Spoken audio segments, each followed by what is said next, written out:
Alright guys, and welcome back. I wanted to make this short note on piecewise function and how to draft them. So let's go.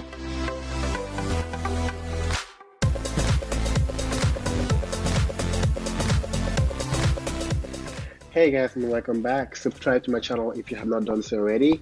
Today we are going to be focusing on functions, but particularly we're going to be looking at piecewise functions. Those are functions that are defined with a condition attached to them. Together, we're going to look at one piecewise function and we're going to learn how to draft it. With that being said, my piecewise function here is going to be the function f of x equals 2, open bracket. You're going to have x plus 2 if x is less than 0, and the function is going to be equal to x squared minus 1 if x is bigger than 0, right? As you can see here, this is piecewise because the function is equal to two different algebraic expressions based on what your x is. And so how would you draft a piecewise function? Well, you would do it the exact same way you draft a regular function, by figuring out a bunch of points that you can put on your draft and then connect them.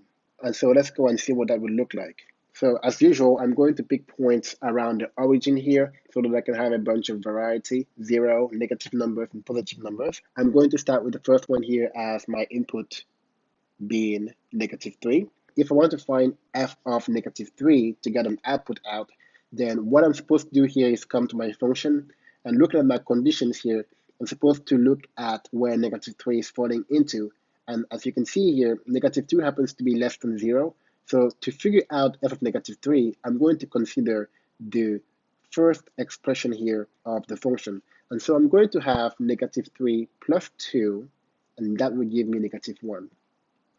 Same thing for f of -2. Since x here is still less than 0, I'm going to have f of -2 being equal to -2 plus 2, which is going to give me 0. Now, f of 0 is where we have a little bit of a dilemma, but not really, because if you look at 0 here, you can see that the bottom portion here where x is greater than or equal to 0 is the part that we should use. And so for this particular 0 input, our function is going to be x squared minus 1, and so our y value is going to be just -1. F of 1 here would be, again, 1 is bigger than or equal to 0, so that's going to be 1 squared minus 1, which is equal to 0.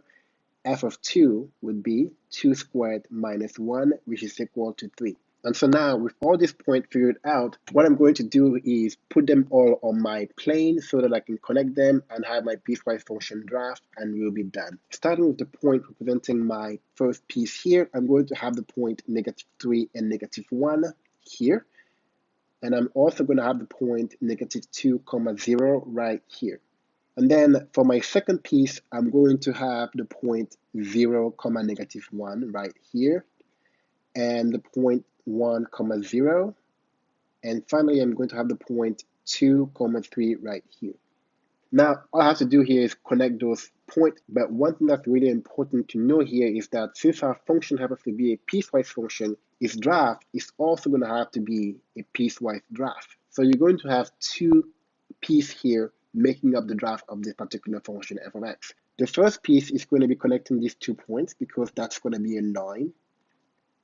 And then the second piece is going to be connecting these 3 points and then going forever to infinity because that's a parabola. I know my first piece comes all the way from -infinity, but where does it end is my question, right? And so to figure out where your first piece ends, you should take the breaker point, which is at 0 here, and plug 0 into your first piece. And so by doing that, you're going to get x plus 2 evaluated at x equals 0, and that should give you 0 plus 2, which gives you 2. Now, this is a point that is not on the graph, but it's going to help us figure out the end of this first piece. So I'm going to put it here as an open circle to say that it's not part of the graph, it's just my end point.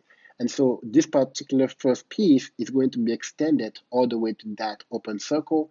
And with that, we have the piece x plus 2 here and x squared here.